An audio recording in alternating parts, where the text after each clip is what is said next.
Hello दोस्तों, स्वागत है आपके अपने YouTube चैनल ज्ञान डिपो में। मैं संदीप चौधरी आपका फिर से स्वागत करता हूं मेरे अपने प्यारे चैनल ज्ञान डिपो में।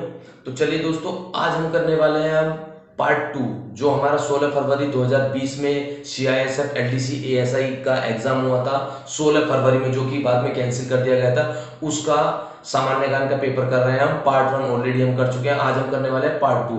इसमें हम क्वेश्चन नंबर 26 से क्वेश्चन नंबर 48 तक करेंगे। देखिए, जो आपका पेपर दिया गया है उसमें क्या है, मैं जो पेपर करा रहा हूँ उसमें क्वेश्चन का जो क्रम है वो डिसऑर्डर हो सकता है, लेकिन सभी क्वेश्चन वही मैंने रखे हुए हैं। केवल दो क्वेश्चन मैंने इसमें से स्किप कर दिए हैं जो करंट अफेयर्स के थे। ठीक है, तो चलिए दोस्तों शुरू करते हैं। ये एग्जाम हुआ था 16 फरवरी 2020 को, सामान्य ज्ञान का। ये है इसका पार्ट 2। ठीक है, फुल एक्सप्लेनेशन मिलेगा आपको, इसके साथ अन्य भी उस क्वेश्चन से संबंधित जानकारी हम आपके साथ शेयर करेंगे। तो चलिए दोस्तों, तैयारी जीत की तरफ कदम बढ़ाते हैं। क्वेश्चन नंबर 26 से। क्वेश्चन नंबर 26 है, सार्क का स्थायी मुख्यालय कहाँ है? तो सार्क का स्थायी मुख्यालय है दोस्तों काठमांडू में। ठीक है, काठमांडू में है इसका स्थायी मुख्यालय। 1985 में इसका गठन हुआ और वर्तमान में इसके 8 सदस्य हैं। ठीक है, और सार्क की फुल फॉर्म होती है South Asian Association for Regional Cooperation. ठीक है, वर्तमान में इसके सदस्य कौन कौन है? अफगानिस्तान, बांग्लादेश, भूटान, इंडिया, मालदीव, नेपाल, पाकिस्तान और श्रीलंका। ठीक है दोस्तों, तो काठमांडू है सार्क का हेडक्वार्टर। चलिए, भारत की पहली टॉकी फिल्म कौन सी थी? तो भारत की पहली टॉकी यानी बोलने वाली, तो भारत की पहली बोलने वाली फिल्म थी आलम आरा। ठीक है, भारत की पहली टॉकी फिल्म कौन सी थी बोलने वाली? आलम आरा। आरदेशियर ईरानी ने इसको इसके निर्माता थे और 1931 में ये फिल्म आई थी। अच्छा, भारत की पहली मूक फिल्म या भारत की पहली फिल्म बोले तो वो थी राजा हरिश्चंद्र। ठीक है, राजा हरिश्चंद्र 1913 में इसको बनाया गया था और इसके निर्माता निर्देशक थे कौन? आपका दादा साहब फाल्के जी। दादा साहब फाल्के इसके निर्माता निर्देशक थे। चलिए आगे बढ़ते हैं। लोकसभा में सदस्यों की अधिकतम संख्या क्या हो सकती है? तो देखिए, लोकसभा में सदस्यों की अधिकतम संख्या हो सकती है 552। ठीक है, देखिए आप इसका स्ट्रक्चर समझ लीजिए। जो भारत की पार्लियामेंट है उसके 3 स्तंभ है। जो भारत की संसद है, नंबर 1 पर है प्रेसिडेंट,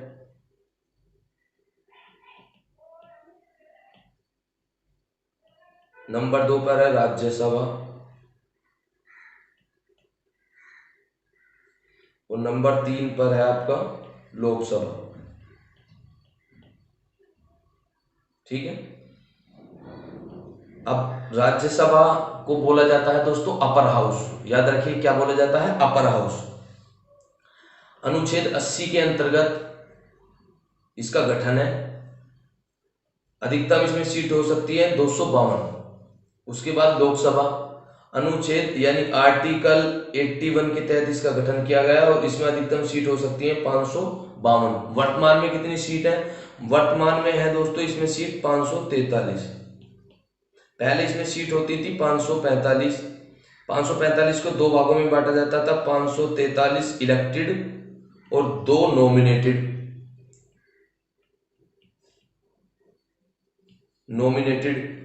अच्छा, 2 नॉमिनेटेड किस में करते थे, किससे करते थे? Anglo Indian.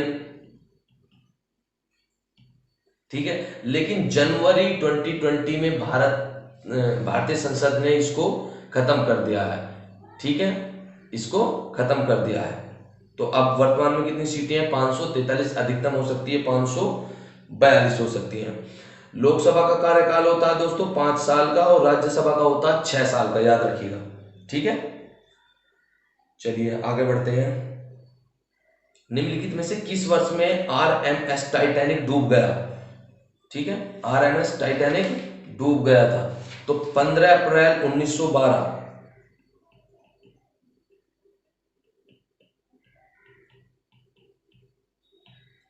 RMS टाइटैनिक डूब गया था 15, और लगभग 1500 प्लस लोगों की मृत्यु हो गई थी। ठीक है, कहां डूबा था? नॉर्थ अटलांटिक ओशियन में।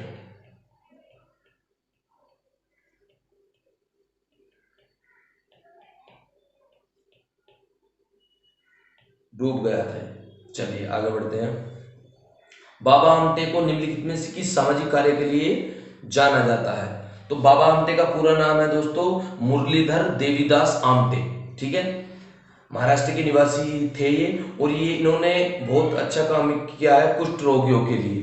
कुष्ठ रोगियों के लिए, उनके सशक्तिकरण के लिए, उनके पुनर्निवास के लिए बहुत अच्छा काम किया, और इन्हें बहुत सारे अवार्ड से भी नवाजा गया है। इनका जन्म हुआ था 26 जनवरी 1914 को, और इनकी जो मृत्यु हुई वो 9 फरवरी 2008 को।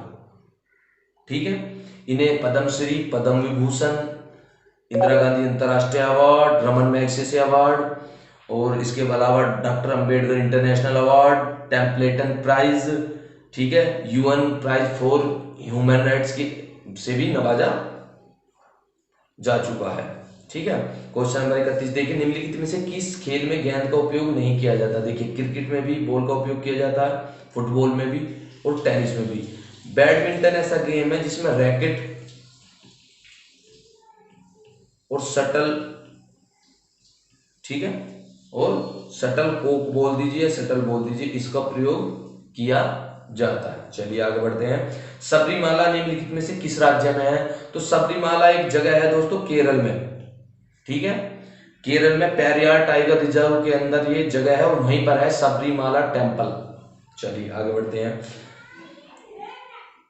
किसने लोकतंत्र को जनता की सरकार, जनता द्वारा और जनता के लिए के रूप में परिभाषित किया? तो ये किया था अब्राहम लिंकन जी।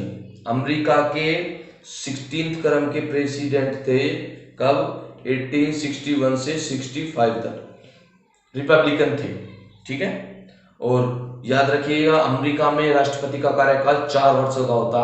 आने वाले एग्जाम में ही पूछा जा सकता है, 4 वर्षों का होता है। ठीक है, चलिए आगे बढ़ते हैं। भारत का राष्ट्रगान जन गण मन सबसे पहले गाया गया था, कब गाया गया था? तो कलकत्ता के अधिवेशन में गाया गया था 27 दिसंबर 1911 को कलकत्ता अधिवेशन में गाया गया था।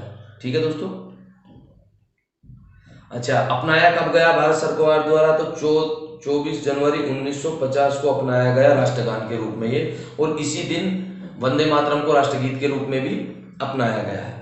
अच्छा, ये सबसे पहले प्रकाशित हुआ था, इसके बारे में भी देख लीजिए, ये भी क्वेश्चन आया हुआ है, आ सकता है 1912 में। 1912 में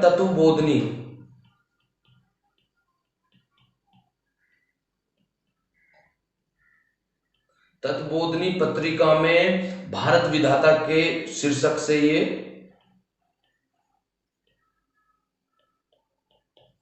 प्रकाशित हुआ।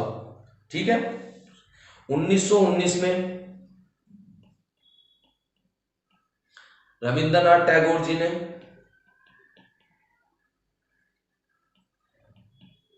द मॉर्निंग सॉन्ग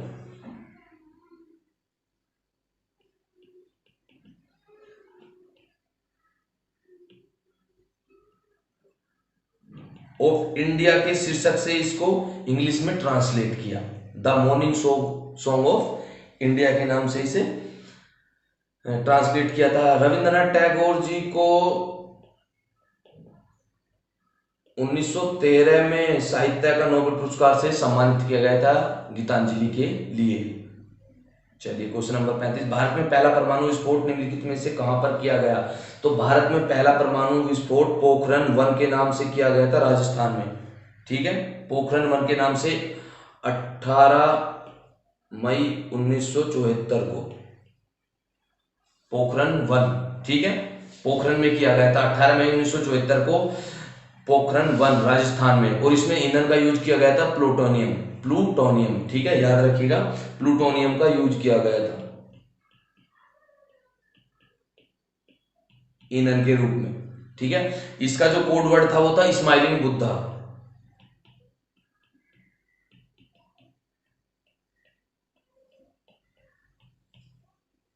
ठीक है, इसके बाद द्वितीय जो परमाणु परीक्षण किया गया वो किया गया था 11 मई 1998 को।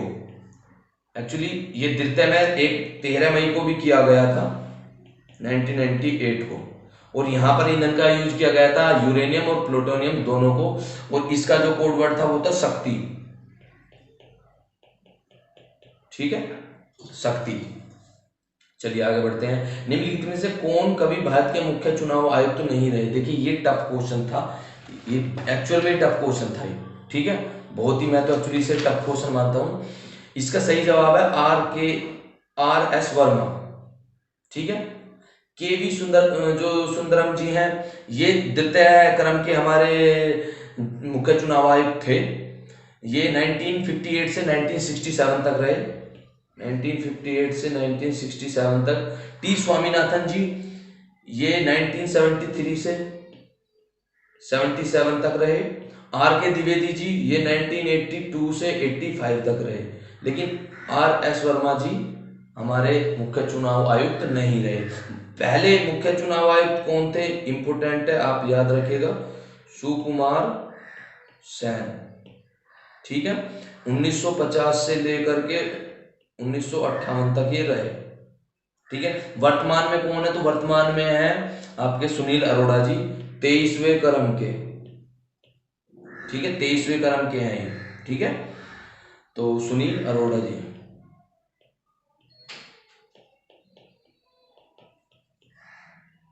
मुख्य चुनाव आयुक्त। चलिए आगे बढ़ते हैं। कुंभ मेला किस स्थान पर लगाया जाता है? तो कुंभ मेला दोस्तों 4 जगह पर लगता है। हरिद्वार में, हरिद्वार कहां पड़ता है? गंगा के किनारे। ठीक है, गंगा के किनारे हरिद्वार में लगता है। उसके बाद प्रयागराज या इलाहाबाद, ये कहां पर है? ये है गंगा यमुना और सरस्वती के संगम पर, यहां पे भी लगता है। ठीक है, उसके बाद हम बात करें उज्जैन में, मध्य प्रदेश उज्जैन, शिप्रा नदी के किनारे, यहां पर भी लगता है। उसके बाद हम बात करें नासिक, गोदावरी के किनारे, यहां पे भी लगता है। कुंभ मेला प्रत्येक 12 वर्ष में एक बार आयोजित होता है। ठीक है, तो उज्जैन, नासिक, प्रयागराज, इलाहाबाद और हरिद्वार, इन 4 जगह पर कुंभ मेला लगता है। चलिए आगे बढ़ते हैं। निम्नलिखित में से कौन अंतरिक्ष में जाने वाली पहली महिला थी? तो ये थी वैलेंटीना टेरेस्कोवा। वैलेंटीना टेरेस्कोवा, ये कब गई थी? 16 जून 1963 को गई थी, रूस की थी। ठीक है, पहले अंतरिक्ष में जाने वाले पुरुष कौन थे? तो यूरी गागरिन। ठीक है, वो कहाँ के थे? रूस के। वो कब गए थे? 12 अप्रैल 1961 में गए थे यूरी गागरिन। चलिए आगे बढ़ते हैं। निम्नलिखित में से कौन सा प्रसिद्ध युद्ध है जो राणा प्रताप ने अकबर की सेना के खिलाफ लड़ा था? तो ये था दोस्तों हल्दी घाटी का युद्ध। ठीक है, ये किस किस के बीच लड़ा गया था? 1576 में लड़ा गया था ये, राणा प्रताप और जो अकबर का सेनापति था मानसिंह। इसमें राणा प्रताप की हार हुई थी। ठीक है, चलिए आगे बढ़ते हैं। निम्नलिखित में से कौन भारतीय सेना के ऑपरेशनल कमांड के मुख्यालय को सही ढंग से नहीं दर्शाता है? तो देखिए, जो पूर्वी कमान का जो मुख्यालय है वो है कोलकाता में। पश्चिमी कमान का जो मुख्यालय है इसमें गलत है, ये चंडी मंदिर नहीं, यहाँ पे चंडीगढ़ होना चाहिए। ठीक है, उत्तरी कमान का मुख्यालय उधमपुर सही है। दक्षिणी कमान का जो मुख्यालय वो चेन्नई नहीं है, वो है पुणे। ठीक है, वो है पुणे। देखिए, आर्मी जो है, जो हमारी थल सेना है, उसको 7 कमांड में बांटा गया है। एक तो आपका पूर्वी कमान कोलकाता, पश्चिमी कमान चंडीगढ़, उत्तरी कमान का उधमपुर और दक्षिणी कमान का पुणे। उसके बाद हम बात करते हैं मध्य कमान। मध्य कमान का है लखनऊ। उसके बाद दक्षिण पश्चिमी कमान, यह है जयपुर में। और उसके बाद एक बचती है ट्रेनिंग कमान, इसका है शिमला में। ठीक है, शिमला में। अच्छा, थल सेना द्वारा प्रत्येक वर्ष मनाया जाता है आर्मी डे। ये कब मनाया जाता है? तो ये मनाया जाता है 15 जनवरी को।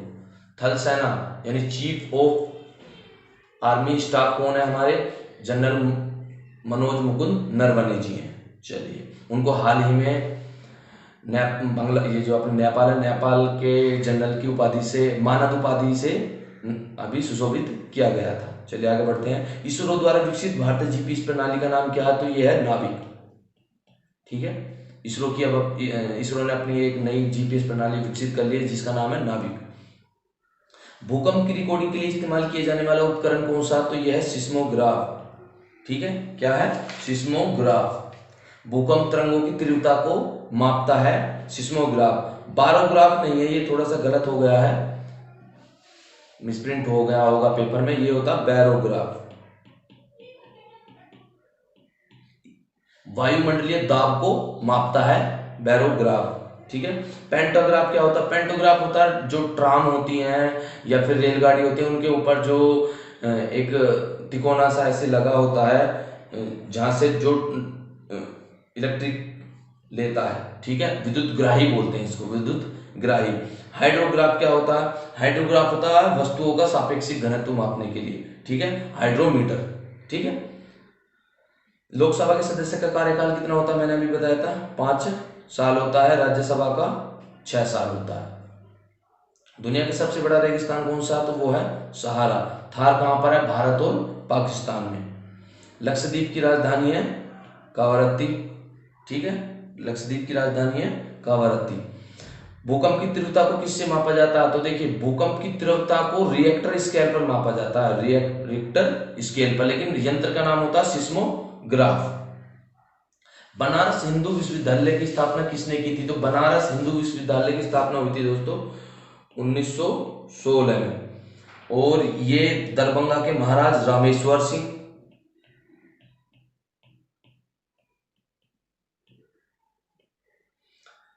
मदन मोहन मालवीय,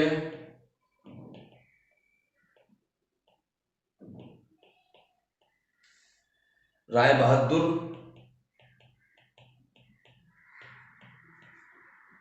और एनी बेसेंट,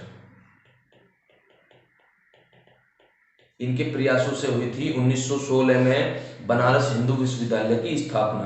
तो इसका सही आंसर है मदन मोहन मालवीय।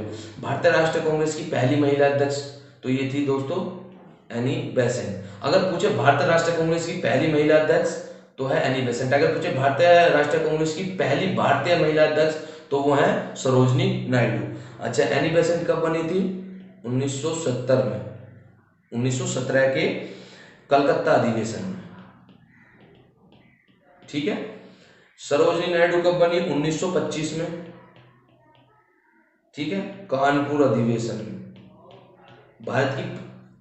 भारतीय राष्ट्रीय कांग्रेस की पहली भारतीय महिला अध्यक्ष। ठीक है, विजयलक्ष्मी पंडित कौन थी? तो ये थी यूएनओ में भारत की पहली महिला राजदूत। ठीक है, अच्छा, सरोजनी नायडू भारत की पहली महिला राज्यपाल भी नहीं है। कहां से? यूपी। ठीक है, तो ये आपका पेपर हो चुका है दोस्तों फिनिश। ठीक है, इसमें हमने 2 पार्ट में इसको किया। पार्ट 1 में 25 क्वेश्चन और पार्ट 2 में 23 क्वेश्चन किए। ये वीडियो आपको कैसा लगा कमेंट्स करके जरूर बताइए। आप अगर इस वीडियो का पीडीएफ चाहते हैं तो टेलीग्राम चैनल से जुड़ जाइए, ज्ञान डीपो LDC ASI 2020। इसमें मैं ASI 2019 और 2020 से रिलेटेड MCQ की फॉर्म में आपके करंट अफेयर्स भी कराऊंगा। जो वीडियो मैं बना रहा हूँ उनकी आप PDF भी वहाँ से प्राप्त कर सकते हैं, नोट्स बना सकते हैं। ठीक है, उसके बाद आप चैनल के सपोर्ट के लिए चैनल को सब्सक्राइब कर लीजिए, बेल आइकन दबाइए और वीडियो को लाइक करना ना भूलें। बिल्कुल वीडियो लाइक जरूर करनी है सभी को, और कमेंट्स करके जरूर बताइए कि वीडियो आपको कैसी लगी। ओके दोस्तों, जय हिंद।